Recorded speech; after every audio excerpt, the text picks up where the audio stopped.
A hiker's chilling account. The forbidden constellation, the Park Service Denie. There are places in this world that are not meant for us. Corners of the wilderness that seem to operate under a different set of rules, where the familiar laws of physics and biology fray at the edges. We, the community of the Wilderness Protocol, are drawn to these places. We seek out the whispers that trail from the deep woods, the stories that park rangers tell in hushed tones after their third beer, the tales that are hastily dismissed by officials as folklore or misidentification. We've chronicled accounts of impossible creatures, of sounds that defy explanation, of hikers who walk into a fog and are never seen again. But the story I'm about to share with you tonight is different. It's not about something hiding in the trees or lurking in the water. It's about something hiding in plain sight, up in the sky. This is the story of a valley that doesn't appear on most official maps. A place the Park Service will actively steer you away from, citing unstable geology or endangered wildlife.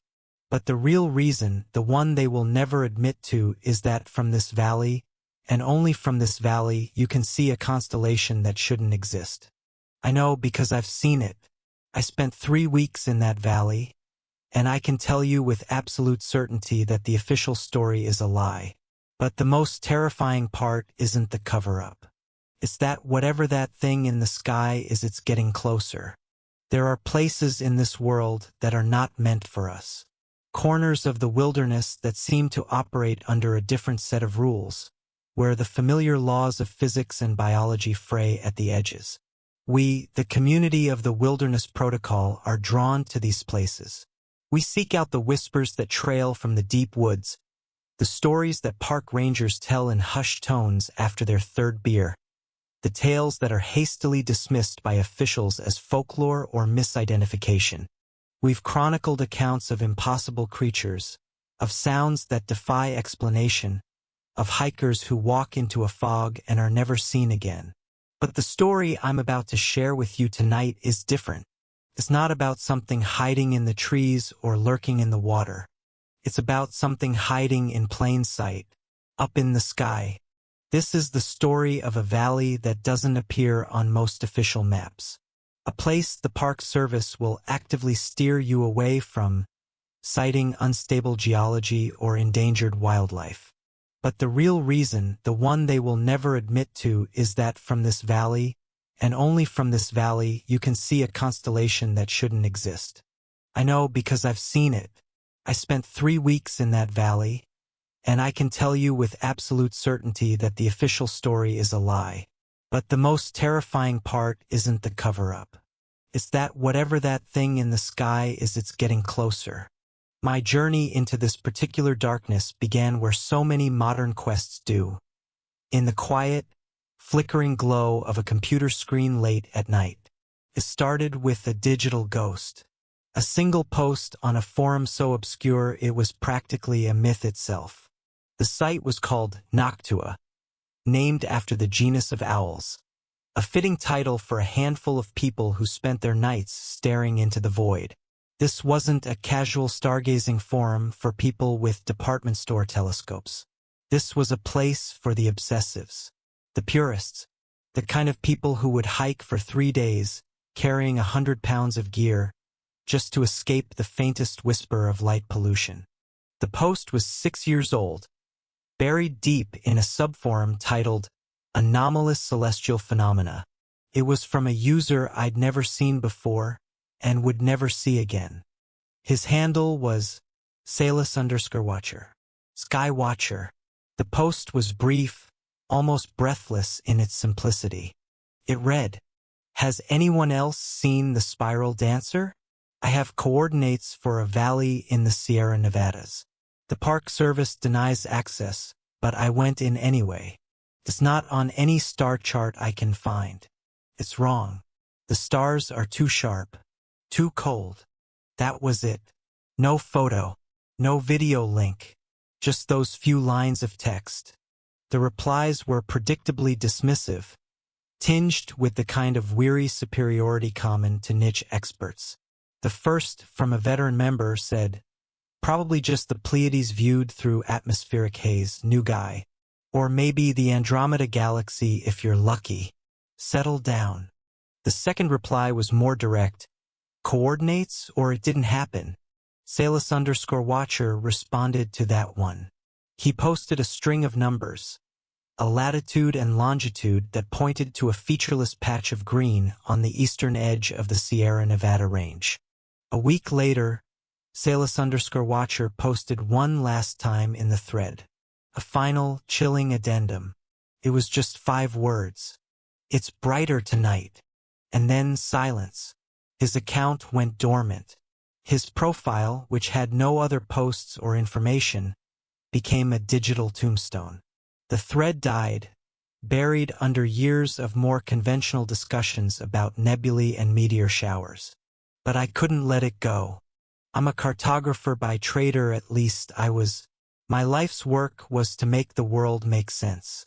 I took the beautiful, chaotic, three-dimensional reality of our planet and flattened it, codified it, rendered it into neat lines, symbols, and elevations.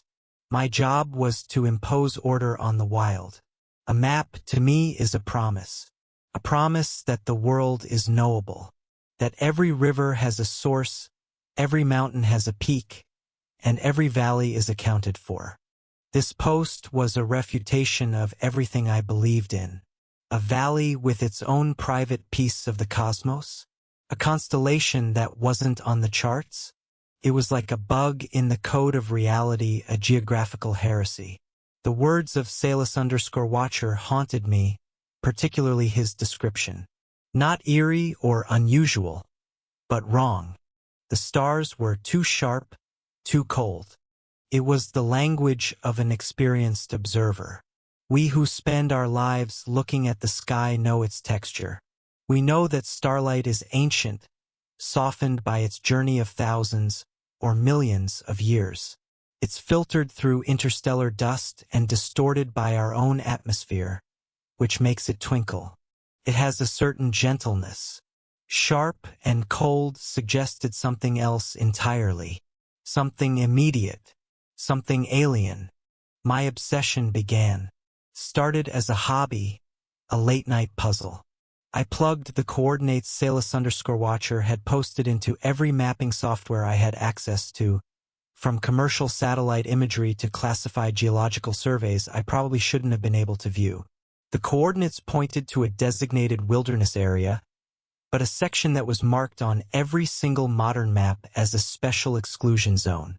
The official reason, listed in the park's public database, was ongoing geological instability and protection of endangered Sierra Nevada bighorn sheep habitat. It was a plausible, almost boring explanation, but something about it felt too neat, too convenient.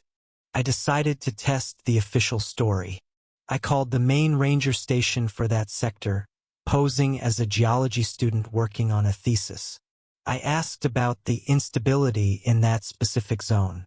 The ranger on the line, a man who had sounded cheerful and helpful just moments before, turned instantly rigid.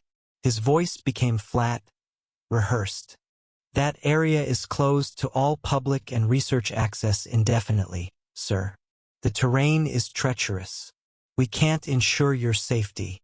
I understand, I pressed. But could you point me to the survey data? I'd love to see the seismic readings, the rockslide reports. There was a pause. It was a long pause. I could hear him breathing on the other end of the line. There is no public data available, he said finally, his tone leaving no room for argument. I would strongly advise you to focus your research elsewhere. He hung up before I could say another word. That phone call was the fuel on the fire. It wasn't the response of a bureaucrat protecting the public. It was the response of a man guarding a secret. The denial was too firm, the explanation too hollow. My research became my life. I neglected my job, my friends. I spent my nights digging through digital archives, searching for a ghost. I looked for older maps, pre-park service maps, from a time before the need for official exclusion zones. I sifted through scanned records of the U.S. Forest Service, old mining claims from the gold rush, declassified aerial photographs from the Cold War era taken by U-2 spy planes. I found it in the digital archive of a defunct university's forestry department. It was a topographical survey map from 1953. The paper was yellowed even in the scanned image, the lines drawn with a draftsman's elegant precision. And there, at the exact coordinates Salus_Watcher had posted, was a valley. It was shaped like a perfect bowl, carved out of the surrounding granite peaks. The mapmaker had given it a name that was absent from every modern map I had seen, a name that sent a shiver down my spine. It was labeled Lamentation Valley. Lamentation, a passionate expression of grief or sorrow. Who names a valley that? What happened there to earn such a title? On every subsequent map from the 1960s onward, the valley was gone. Not the land itself, of course, but its name, its details. It had been scrubbed, replaced by that featureless green blob, that sterile, official designation. Unstable, no public access. This was it. The breadcrumb trail had led me to a destination. The only thing left was to go there myself. I spent the next 2 months planning my expedition with a meticulousness that bordered on paranoia. I told my boss I was taking a long overdue sabbatical to hike the John Muir Trail, a plausible lie that would account for my being off-grid for an extended period. I told my family the same, deflecting their concerns with reassurances about my experience in the wilderness. The truth was far too insane to share. How do you tell someone you're chasing a ghost from an internet forum into a forbidden valley to see a constellation that shouldn't exist? My pack was my world. I laid out every piece of gear on my living room floor, a shrine to self-sufficiency. Enough dehydrated food for a month, though I only planned for 3 weeks. Water purifier, a high-end DSLR camera with a full suite of lenses, including a powerful telephoto for astrophotography, a portable, battery-powered star tracking mount to counteract the Earth's rotation for long exposure shots, solar panels to keep my equipment charged. And, alongside all the modern technology, I packed 2 analog items. My grandfather's celestial sextant, a heavy, beautiful instrument of brass and mirrors, felt solid, honest. It operated on the unchanging laws of light and geometry, a comforting counterpoint to the wrongness I was seeking. And a journal, a simple, leather-bound book and a pen, because I knew instinctively that if I saw what Salus_Watcher had seen, I might need to document it in a way that couldn't be corrupted by a digital sensor. The first 4 days of the journey were a brutal physical trial, a pilgrimage of sweat and exhaustion. I parked my car at a remote trailhead miles away from the exclusion zone and hiked west, away from my actual destination, to throw off any potential suspicion. Then, once I was deep in the backcountry, I turned south, bushwhacking off-trail, navigating by compass and topographical map. The landscape grew wilder, more primal with every mile. I pushed through dense manzanita thickets whose branches were like claws, tearing at my clothes and my skin. I scrambled over ridges of weathered granite that scraped my hands raw. The wilderness was testing me, demanding a toll for passage. On the 3rd day, the world began to change. The sounds of the forest, the chatter of squirrels, the drone of insects, the distant call of a hawk started to fade. It wasn't sudden. It was a gradual draining of sound, like the tide going out. By midday on the 4th day, the only sound was my own ragged breathing, the thud of my heart in my ears, and the crunch of my boots on the dry earth. This is a phenomenon that seasoned deep woods explorers speak of, always in hushed tones. They call it the zone of silence. It's a profound and deeply unsettling stillness. It's not peaceful. It's the silence of a held breath. It's the feeling of 1,000 unseen eyes watching you, of a predator that has commanded all the lesser creatures in its domain to be quiet. I felt a prickling on the back of my neck that would not go away. I was entering a place that did not want to be entered. Late on the 5th day, I crested a final knife-edge ridge and looked down. My breath caught in my chest. Lamentation Valley. It was exactly as the old map had promised, and yet no map could have prepared me for the sight. It was a perfect bowl, perhaps 2 miles in diameter, sunk into the heart of the mountains. The sides were impossibly steep, sheer cliffs of gray granite that plunged thousands of feet.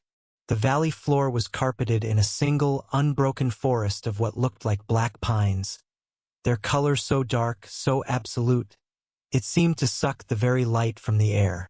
A thin, silvery creek, the only sign of movement, snaked through the center of the dark woods. It was beautiful, but it was a severe, ancient, and sorrowful beauty. It looked like a wound in the earth's crust. It felt separate from the world I had just left, operating under its own private sky. There was only one way down that I could see. A treacherous scree slope on the northern side, a landslide of loose rock and gravel. It was less a path and more a controlled fall. The descent took nearly 3 hours. Every step sent a shower of stones skittering down into the silence below. The silence did not echo. The sound was simply swallowed by the valley. By the time my feet touched the valley floor, the sun was setting.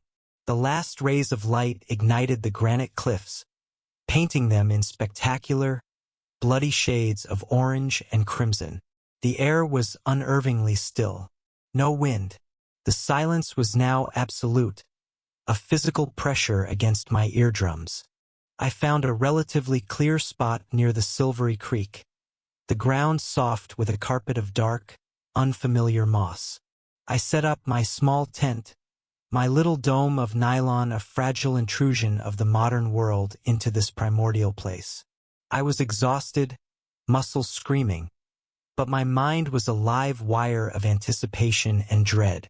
I forced myself to eat a high-protein bar, my hands shaking so much I could barely get it to my mouth. I wasn't scared, not yet. I was a scientist on the verge of a discovery. I was an acolyte approaching a sacred place. As the last vestiges of twilight bled from the sky, the stars began to emerge from the deepening velvet. First came Jupiter, a brilliant, reassuring beacon. Then Vega, then the familiar, comforting shape of the Big Dipper swinging into view over the northern ridge. The sky here was a revelation, free from any light pollution. The Milky Way was not a faint haze but a vast, shimmering river of light, so dense with stars it looked solid. I lay on my back on my sleeping mat, the cool earth beneath me, and simply watched. I scanned the heavens, comparing what I saw with the star charts burned into my memory. There was Cassiopeia, the queen. There, Cygnus, the swan, flying down the river of the Milky Way. Every star, every constellation was exactly where it was supposed to be. A strange and potent mix of relief and crushing disappointment washed over me. Had I come all this way for nothing? Was this whole quest born from the ramblings of an anonymous internet user? A wild goose chase fueled by my own obsession? Had I risked my career, my safety, for a patch of silent woods and a perfectly normal sky? I felt a fool. I closed my eyes for a moment, sighing in the profound stillness. And when I opened them again, I saw it. It was in a patch of sky I hadn't been paying attention to, low on the horizon, just above the razor-sharp silhouette of the southern ridge. At first, I thought my eyes were playing tricks on me, that it was a faint patch of haze, a distant nebula perhaps. But as I stared, as my eyes adjusted to the deep dark, it resolved. It was a constellation, but it was unlike anything I had ever seen or could have ever imagined. Our constellations, the ones we know, are accidents of perspective. They are chaotic, random scatterings of stars of different sizes and distances, upon which our pattern-seeking human brains have imposed the shapes of bears and hunters and queens. They are connect the dots pictures drawn across an abyss. This was not that. This was a shape of impossible, deliberate perfection. It was a spiral, a graceful, geometric spiral, composed of 7 points of light. They were not the familiar, soft-edged stars of our sky. Each one was a piercing point of diamond-white light that seemed to burn with a cold, bluish fire. They were arranged in a perfect logarithmic curve, equidistant from one another. It looked less like a natural formation of distant suns and more like a schematic, a blueprint, a piece of jewelry designed by a being with a comprehension of geometry that dwarfed our own. My heart, which had been sinking with disappointment, now hammered against my ribs with a terror-laced adrenaline. I scrambled for my camera, my hands fumbling with the clips on my pack. I mounted it on the tripod, aimed the heavy telephoto lens at the impossible object, and focused. I pressed the shutter. The camera's small screen lit up, displaying the image. It was a corrupted smear, a blurry, warped glow. The light from the 7 stars had refused to resolve. It looked like a lens flare from a light source that wasn't there. I tried again, switching to manual focus, adjusting the aperture, the ISO, the shutter speed. Every time the result was the same, a distorted, ugly smudge. It was as if the light itself was actively hostile to being recorded, as if the camera's sensor, a device designed to capture photons, was fundamentally incompatible with these photons. I abandoned the camera, a profound sense of wrongness crawling up my spine. I reached for my grandfather's sextant. The cool, heavy brass was a comfort in my trembling hands. I raised it to my eye, lining up the mirrors. I measured the angular separation between the 2 outermost stars of the spiral. I lowered the instrument and did the calculations in my journal with a pencil, my knuckles white. The numbers didn't work. They couldn't work. The angular separation, combined with their apparent lack of parallax shift as I moved my head, suggested they were either impossibly large and distant or impossibly close. The light was behaving in a way that defied the simple, elegant trigonometry that had guided sailors for centuries. I lowered the sextant, and for the first time I felt true fear, a deep, cold, intellectual fear. The fear of a mathematician who finds a number that breaks all the rules. I finally understood the words of Salus_Watcher. The stars are too sharp, too cold. He was right. Looking at them, you didn't feel the humbling awe of cosmology. You felt the chilling precision of a surgeon's scalpel. The light they cast felt sterile, clinical, and deeply, deeply alien. It was not the warm, ancient light of distant suns. It felt like the glow of an indicator light on a vast and silent machine that had just been switched on. I spent the rest of that first night simply staring at it, this spiral dancer, until the pre-dawn light began to poison its perfect darkness. The 7 stars never twinkled.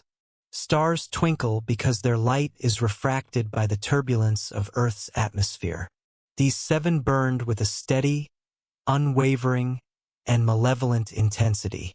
It was as if there was nothing between them and me, as if they weren't very far away at all. That was my first night in Lamentation Valley. I had found my impossible truth, and I knew, with a certainty that settled in my gut like a block of ice, that I should never have come here. The quest was over. The terror had just begun. The first night in a new place in the wilderness is always a restless one. You're attuning your senses to a new set of sounds, a new rhythm. But waking up on that second morning in Lamentation Valley was different. It wasn't the restlessness of adaptation. It was the leaden, hollow-eyed exhaustion that follows a profound shock. I had slept, but only in short, fitful bursts, waking each time with the ghost of that impossible spiral burned onto the backs of my eyelids. The sun rose, but it brought no comfort. Daylight, which should have been a shield against the terrors of the night, felt wrong. The sunlight that filtered down between the towering granite cliffs seemed thin and anemic, a pale, watery light that lacked the warmth of a true dawn. It illuminated the valley, but it didn't dispel the gloom. It only served to highlight the strangeness of it all in stark, clinical detail. I unzipped my tent and stepped out into the morning chill. The silence was still there, a thick, muffling blanket over everything. But now I understood it better. It wasn't an absence of sound. It was the result of an absence of life. I spent the first hour of the day making a slow, deliberate circuit around my campsite. I looked for tracks in the soft earth by the creek. Deer, coyote, bear, even the tiny footprints of a raccoon or a field mouse. There was nothing. I examined the bark of the black pines. No sign of woodpeckers. No trails of ants. No spiderwebs spun between the low-hanging branches. This forest was a perfect, sterile diorama. The trees grew too close together, their needles a shade of black-green I'd never seen in nature, forming a dense canopy that plunged the forest floor into a perpetual, somber twilight. The ground was covered in a thick, springy carpet of moss that was cool and damp to the touch. But there were no insects in it, no worms, no life. It was a place that perfectly mimicked a forest but lacked its soul. The valley was a stage, meticulously set, waiting for the play to begin again at nightfall. And I, it seemed, was the only audience. My mind, trained in logic and reason, rebelled against the evidence of my own eyes. It scrabbled for purchase, for a rational explanation. All day, I fought against the rising tide of fear with the only weapon I had, the scientific method. I treated the valley as a problem to be solved. My first hypothesis, a secret military installation. Could the spiral dancer be some kind of next-generation satellite system? A formation of high-altitude drones creating a holographic projection, perhaps as a psychological deterrent to keep people out of a sensitive area? It was a plausible sci-fi scenario, but it fell apart under scrutiny. Projection would flicker. It would interact with clouds, if there were any. And no military on Earth would waste the energy to run such a sophisticated display every single night in a place no one is supposed to be. Furthermore, it didn't explain the failure of my camera to capture it, nor the impossible readings from my sextant. My second hypothesis, a unique atmospheric phenomenon. Could the valley's unique bowl shape, the temperature differential, the specific mineral content of the rock, be creating some kind of complex atmospheric lens? A natural projector that gathered and focused starlight from below the horizon into a coherent, geometric shape? This was more elegant, more scientific. It was also, I knew, grasping at straws. Atmospheric lensing, like the phenomenon that creates mirages, distorts existing light. It bends and smears it. It doesn't create new, impossibly sharp, steady points of light that burn with a cold fire. It doesn't defy trigonometry. All day I worked. I took soil samples. I tested the pH of the creek water. It was unnervingly neutral, almost like distilled water. I meticulously cleaned every lens for my camera and telescope, recalibrating my star tracking mount with a level and compass, ensuring its alignment was perfect to the 100th of a degree. I drew diagrams in my journal, mapping the valley, noting the lines of sight, calculating the potential angles for any reflection or lensing. My journal was my shield. Its pages of neat, logical notes were my prayer against the encroaching madness. If I could document it, I could understand it. If I could understand it, I wouldn't have to fear it. It was a lie I told myself over and over as the watery sun crawled across the sky. As dusk began to fall on that second day, a new sensation settled over me. It started in the soles of my feet, a low-grade hum. It wasn't a sound, not in the traditional sense. It was a vibration, a resonant frequency that seemed to emanate from the very rock of the valley floor. I stopped what I was doing and stood perfectly still, straining my ears. Nothing. The silence was as absolute as ever. But I could feel it. I placed my palm flat against a large granite boulder near my camp. And there it was, undeniable. A faint, rhythmic thrumming, like a colossal engine idling miles below the earth, its vibrations traveling up through the planet's bedrock. The hum was steady, deep, and patient, and it grew subtly stronger as the sky grew darker. When the last sliver of the sun vanished behind the western ridge, the hum in my chest intensified. I felt a knot of pure dread tighten in my stomach. I knew what was coming. I forced myself to look up, to the spot above the southern ridge, and my blood ran cold. The spiral dancer was there. It had returned. But my hope that it had all been a hallucination, a trick of exhaustion, was obliterated in an instant. Because it was brighter. This was not a subtle change, not something I could second-guess. It was a definite, quantifiable, terrifying increase in luminosity. The 7 stars, which had been faint but clear points of light the night before, were now distinct and piercing, even to the naked eye. They no longer looked like distant stars. They looked like holes punched in the fabric of the night, with a cold, brilliant light pouring through from somewhere else. The blue-white glare was now strong enough to paint the needle-sharp edges of the black pines with a ghostly, spectral sheen. As my eyes locked onto it, the hum in my chest seemed to sync with my heartbeat, a sickening 1-2 rhythm of vibration and pulse. Panic, raw and primal, began to bubble up, threatening to overwhelm me. I fought it down. Document. Analyze. Do not feel. The mantra of the scientist. The prayer of the damned. I swung the camera around on its tripod. The star tracker was whirring softly, perfectly aligned. I aimed the lens. I took the shot. And again. And again. The result was the same each time. That infuriating, corrupted smear of light. The photons from that object, I was becoming convinced, did not obey the same rules as the rest of the universe. They were carriers of information my technology was incapable of deciphering. It was like trying to record a god's whisper on a wax cylinder.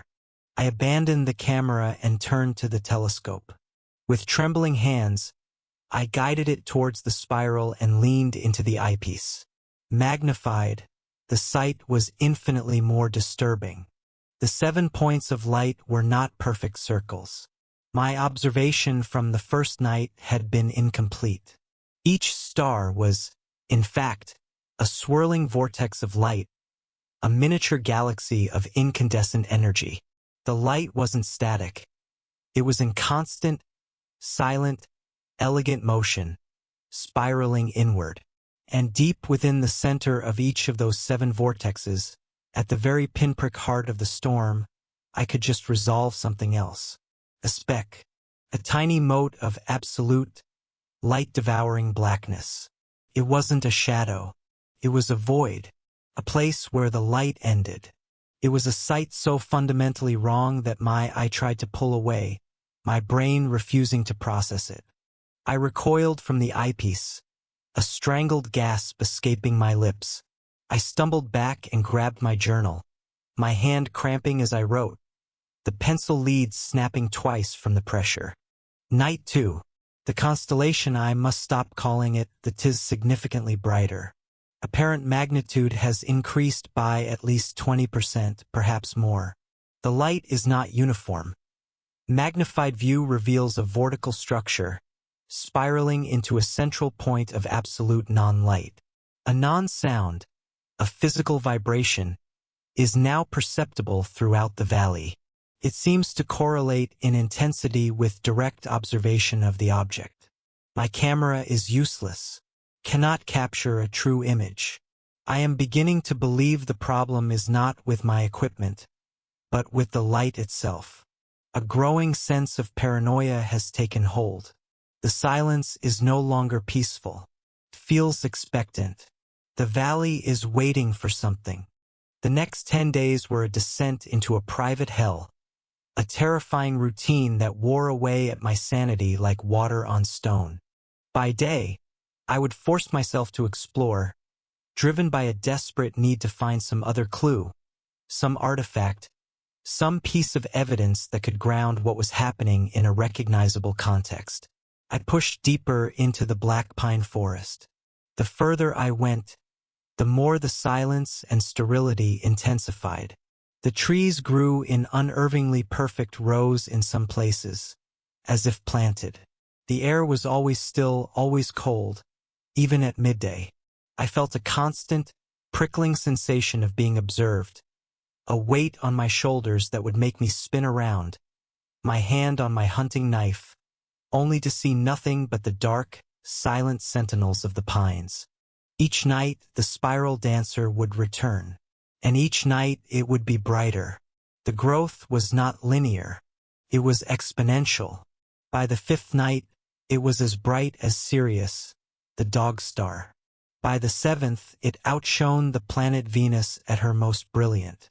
By the ninth night, it was a dominant feature in the southern sky, a terrifying chandelier of cold fire.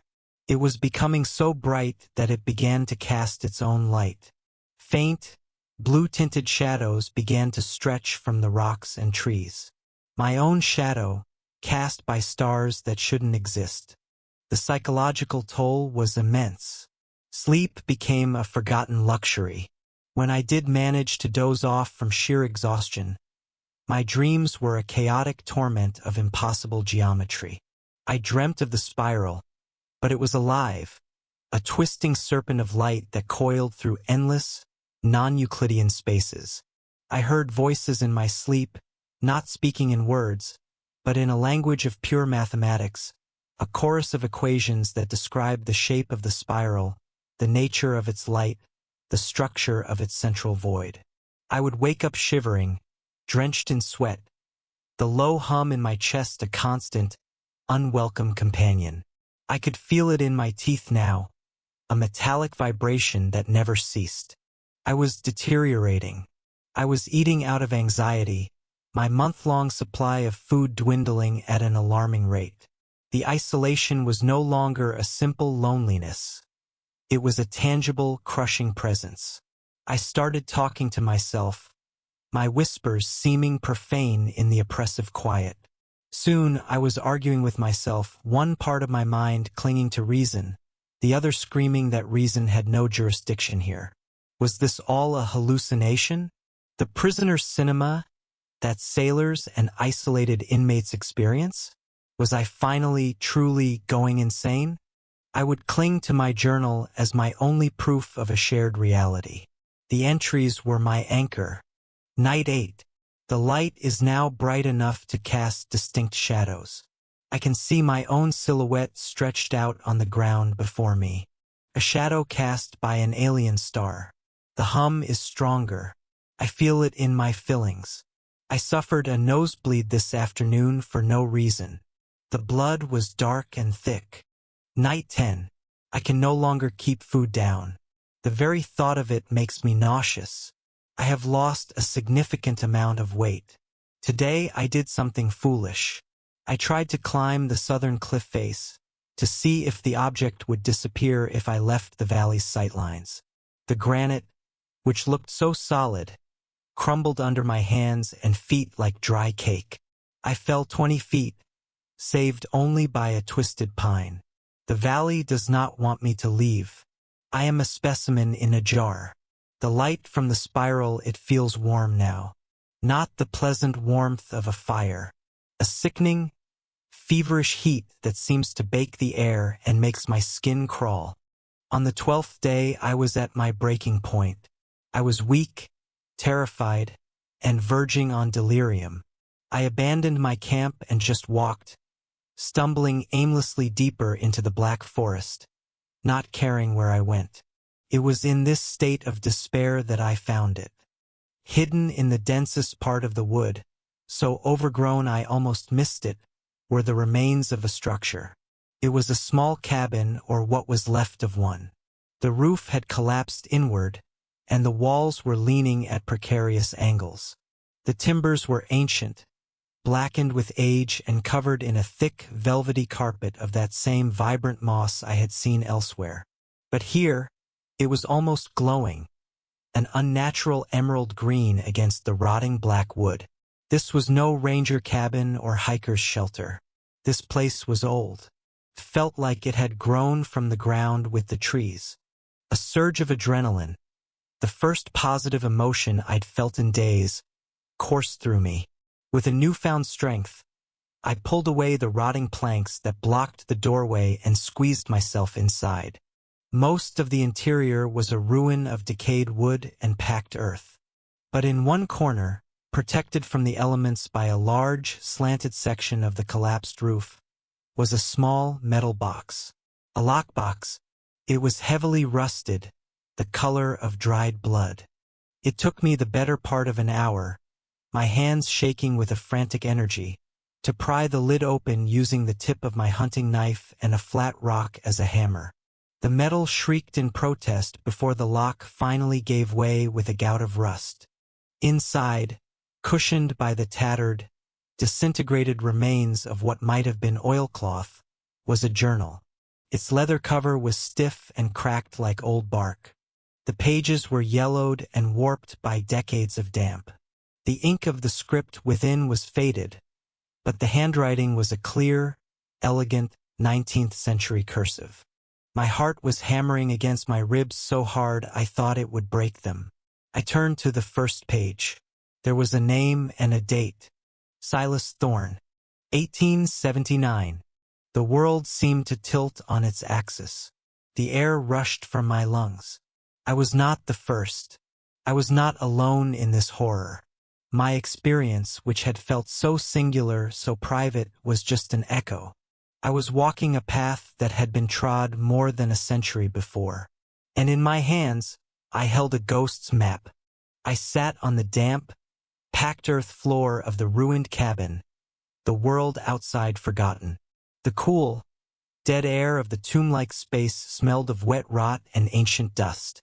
The last rays of the anemic sun slanted through a hole in the collapsed roof, illuminating the leather-bound journal in my trembling hands. This object, this relic from a lost man, felt like the heaviest thing I had ever held. It was both the confirmation that I was not insane and a terrifying prophecy of what I might become. His name was Silas Thorne. The first few entries, written in a surprisingly delicate and neat script, painted a picture of a man I could understand.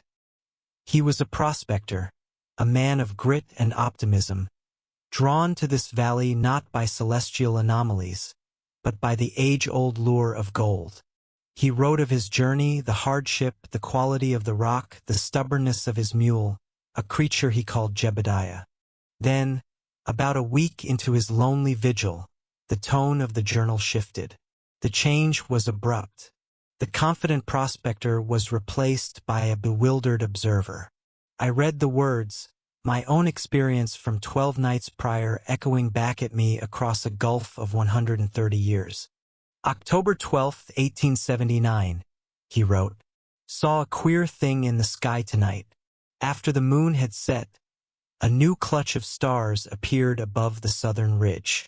They are arranged in a most perfect whirl, a shape that God did not see fit to place in any other corner of his heaven.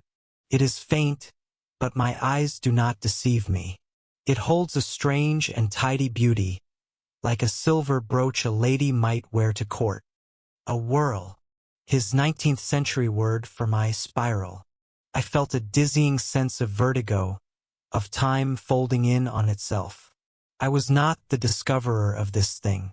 I was just the next one to fall into its orbit.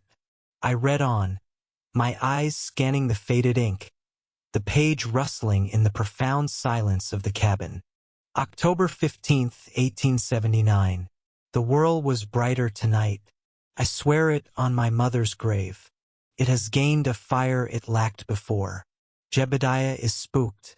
The poor beast has been staring at the southern ridge all evening. His ears laid flat, nostrils flared.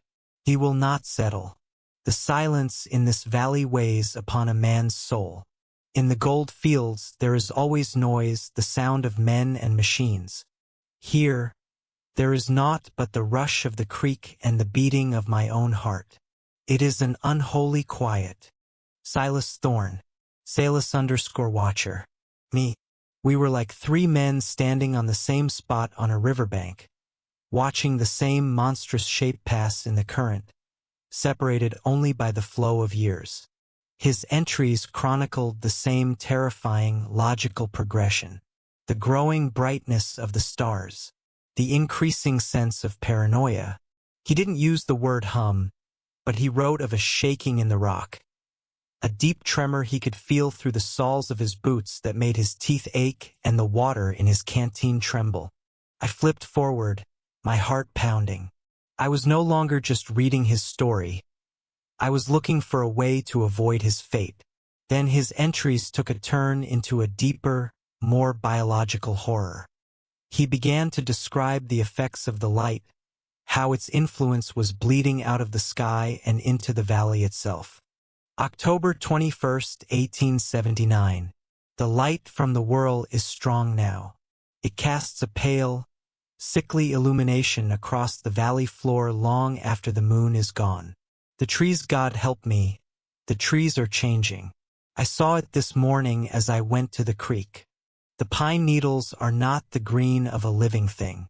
In the strange starlight, they have a sheen of deepest black, and they are longer, sharper than they ought to be. It is as if they are drinking the starlight instead of the sun. Things are growing here that should not grow. I thought of the sterile forest outside, the unnaturally dark needles, the absence of decay. It wasn't dead. It was being transformed. The valley was being terraformed by this silent, celestial gardener. Silas's entries became more sporadic, the elegant script growing agitated, sprawling. He wrote of fevers, of nosebleeds, of dreams so vivid they felt more real than his waking hours. And then he gave a name to the thing that haunted his sleep. October 26, 1879. I am not well. I suffer from fevers and visions. When I close my eyes, I see the world burning behind my lids. But it is not silent. It speaks to me, not in words, for words are clumsy things. It is a song, a chorus of pure, cold reason that fills my head. It shows me patterns, geometries that make my head spin and my soul ache. Tells me of the great work, of the coming convergence. I do not understand the meaning of these thoughts, but I feel them in my bones as a terrible truth. A truth my mind is not built to hold. The chorus. The word struck me like a physical blow. The hum, the vibration, the mathematical whispers in my own dreams. It was a signal, a broadcast, and it was slowly, patiently, rewriting the minds of those trapped within its influence. My scientific detachment, my last bastion of sanity, was not just broken. It was annihilated. This was not a phenomenon to be studied from a safe distance. This was an active, intelligent presence to be survived. I flipped to the last few pages of Silas's journal.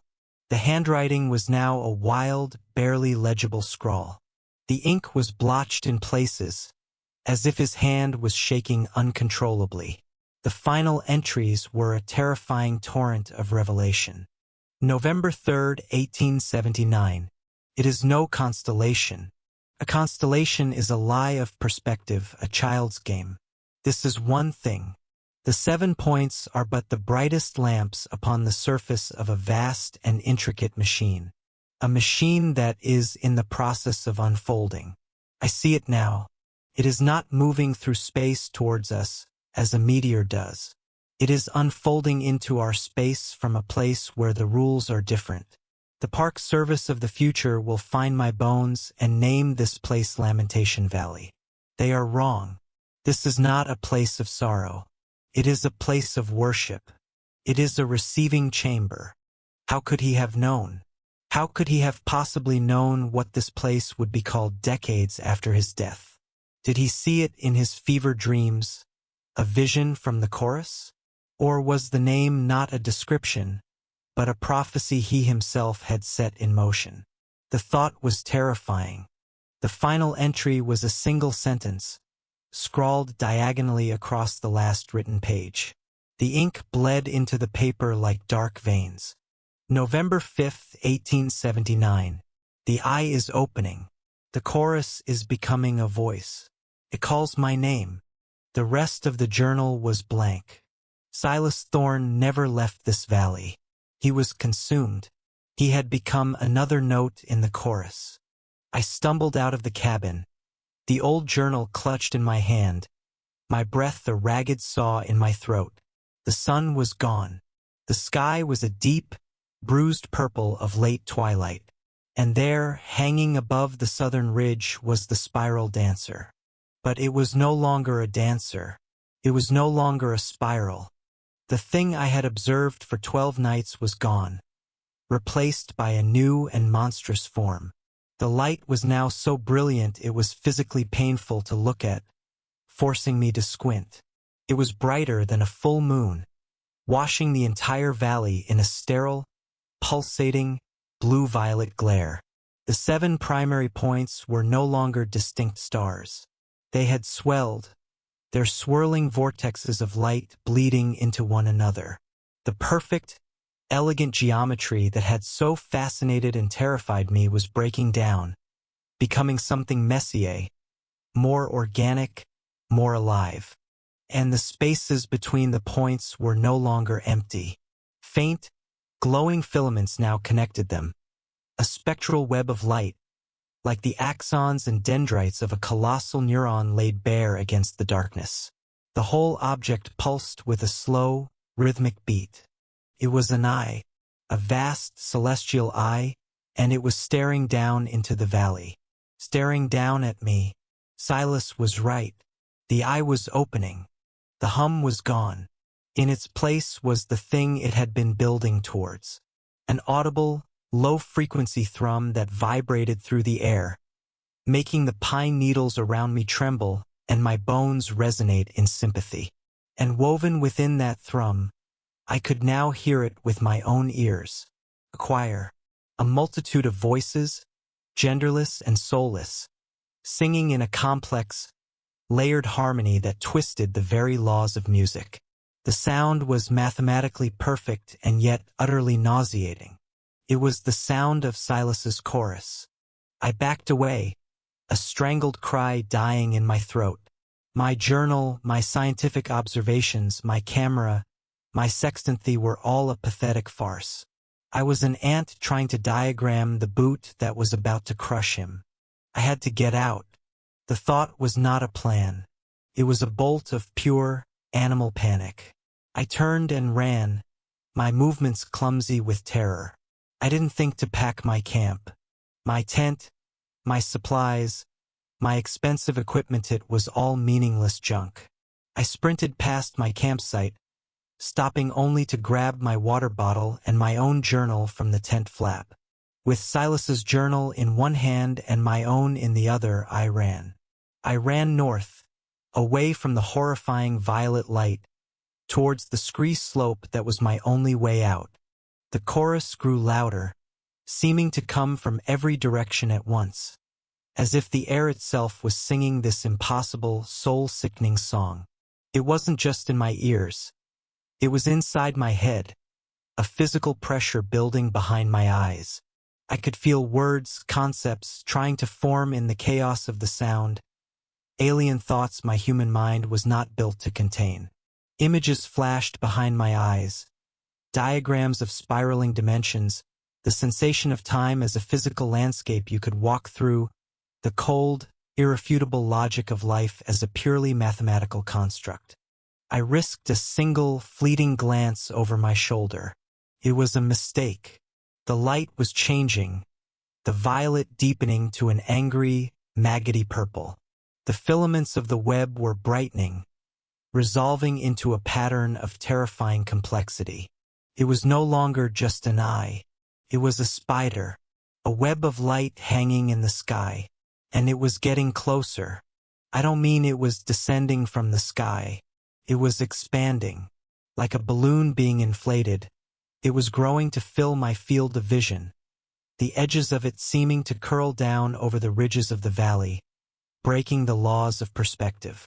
It was a hole in our world getting wider. I reached the base of the scree slope and began to climb, clawing at the loose rock, my hands raw, my lungs burning. The slope was a nightmare, a treadmill of sliding stone. For every 2 feet I gained, I slid back 1.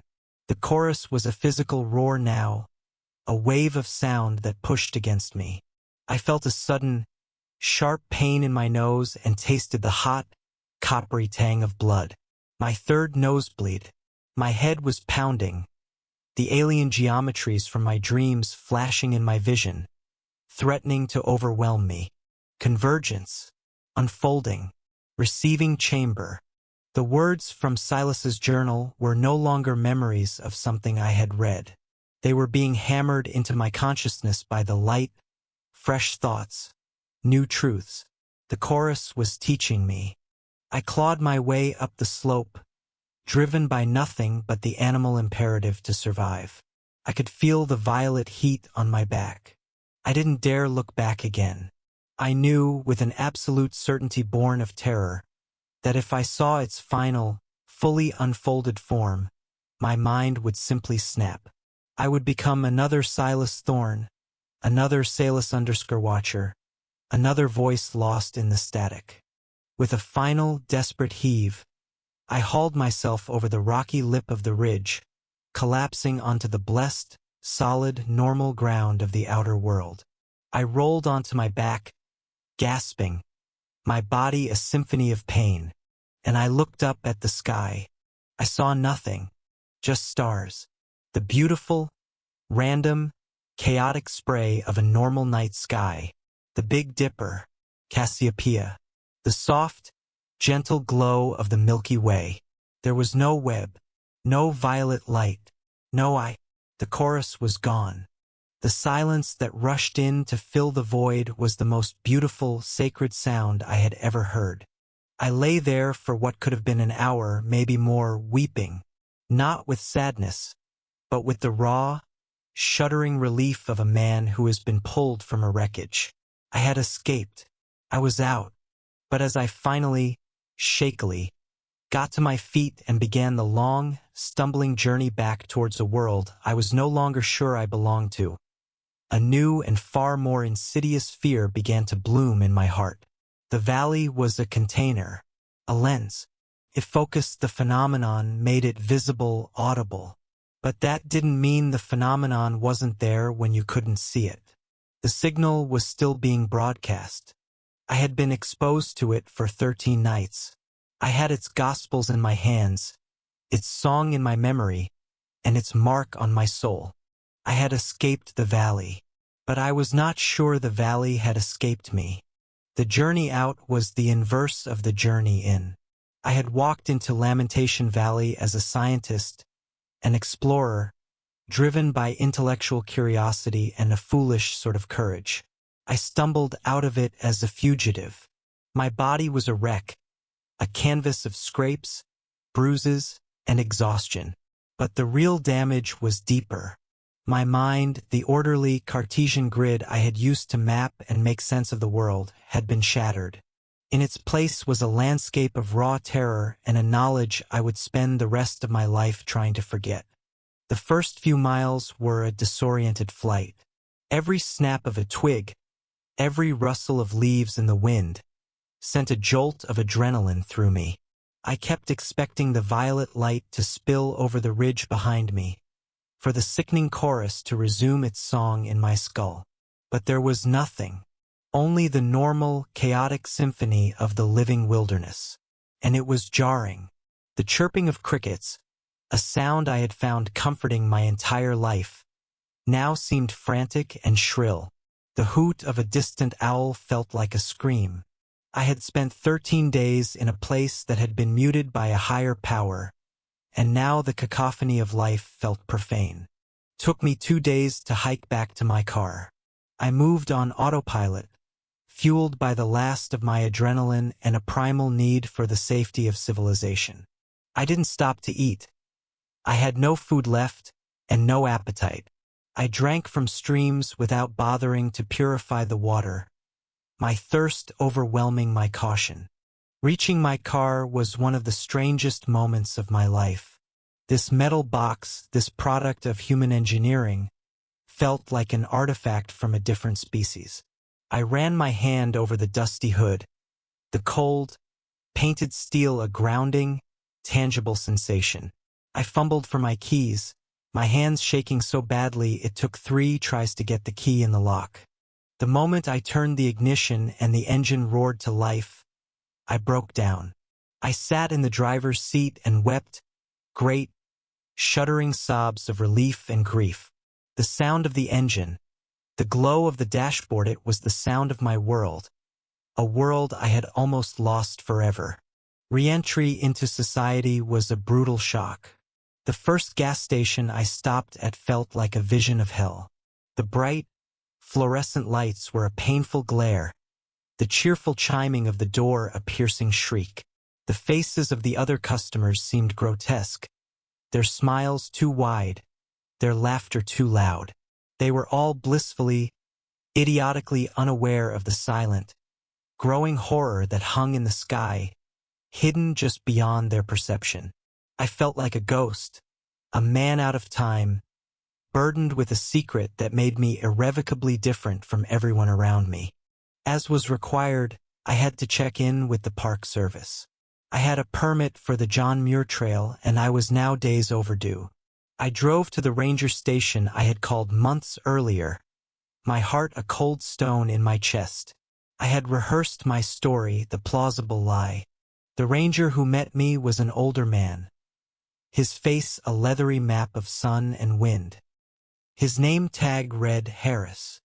He looked me up and down, taking in my torn clothes, the wild look in my eyes, the tremor in my hands. His expression wasn't angry or accusatory. It was one of profound, weary sadness.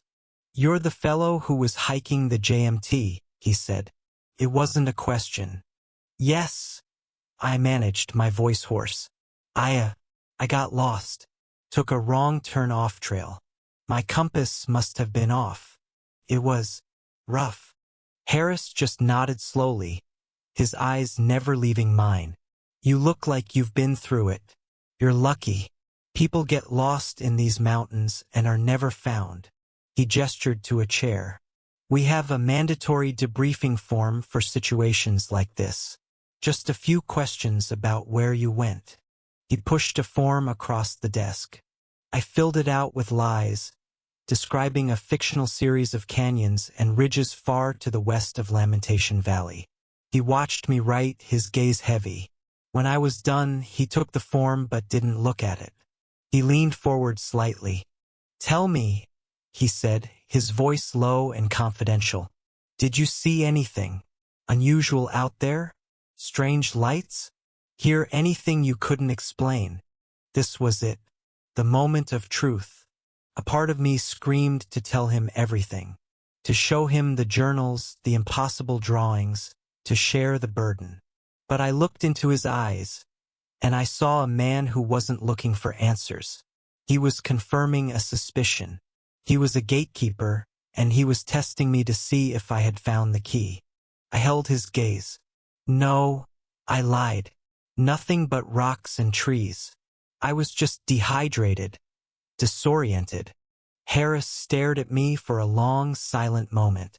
I felt like a specimen under his microscope. Then he leaned back in his chair, and the tension in the room seemed to break. He gave a small, almost imperceptible nod. It was a nod of acceptance, of concession. I had given him the answer he needed to hear. "All right then," he said, his voice returning to a more official tone. "I'm required to inform you that the area you were found near borders a special exclusion zone. Is closed for geological reasons. I would strongly advise you to never go near that part of the park again. For your own safety. I understand, I said. I won't. He stood up, his message delivered. Good. Go home, son. Get some rest. As I walked out of that ranger station, I knew with chilling certainty that the Park Service knew. They didn't know what it was, not in detail, but they knew something was there. Their denial wasn't a lie to prevent public panic. It was the quiet, grim resignation of someone who has looked through a keyhole and seen a tidal wave approaching from an infinite ocean. They weren't guarding the valley from us. They were guarding what was left of our collective sanity from the valley. It's been a year since I walked out of that wilderness. I have not been the same. I live in a state of perpetual twilight, my curtains always drawn. I can't be in crowds. The meaningless chatter of human conversation feels like a thin veil over a terrible silence. I suffer from a persistent tremor in my hands, and I can't look at the night sky anymore. I, who once found solace and wonder in the cosmos, now look up with a feeling of profound dread. Because sometimes, when the sky is very dark and my eyes are tired, I think I can see it. Out of the very corner of my eye. A faint, phantom geometry. A whisper of a spiral in the darkness. The hum is still with me, too. Most of the time, it's silent. But sometimes, in the dead of night, when the world is quiet and I am perfectly still, I can feel it. A faint vibration, deep in my bones. A ghostly echo of the chorus. A reminder that I am still tuned to its frequency. I tried to tell someone. Once, I made anonymous copies of my journal entries and Silas Thorne's, removing any mention of the location. I sent the package to a handful of trusted astrophysicists, presenting it as a hypothetical thought experiment. Only one of them replied, a renowned professor at a prestigious university. His email was condescending. He told me my data was fascinating but clearly fictional, as it violated a dozen known principles of optics, relativity, and celestial mechanics. He said it read more like a clever work of horror fiction than a scientific record. But then, at the very bottom of the email, below his signature, was a postscript. He had clearly tried to make it sound casual, an afterthought. P.S., he wrote, on the off chance that this isn't fiction, I do have a friend at a private aerospace research institute who is deeply interested in atmospheric lensing and signal anomalies.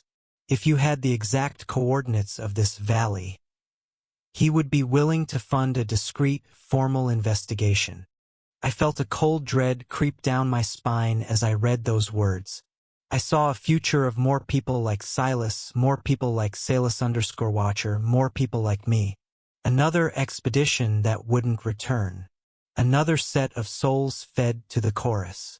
I deleted the email and never replied. I will not be the one who opens the door for someone else. Some knowledge is a poison, and I am already infected. And that is why I am telling this story to you, to the community of the Wilderness Protocol. Because you, more than anyone, understand that the world is wider and stranger than the official maps would have us believe. You are the only ones who might actually listen. This is my warning. Do not look for Lamentation Valley. Do not try to solve the riddle of Salis_Watcher's post. Do not search for the spiral dancer. Some doors are meant to remain closed. Some songs are not meant for human ears. The thing in the sky over that valley is real. It is an intruder in our reality, and it is waking up. Its influence is spreading. The valley is only a lens, a place where its light is focused enough to become visible. But the broadcast is everywhere. And I fear that one day, perhaps soon, it will be bright enough, its song loud enough, that you won't need to be in a special valley to see it. It will be there in everyone's sky, unfolding, converging, a new and permanent star in the heavens. And what happens to the world when its eye finally opens upon all of us? Thank you for listening.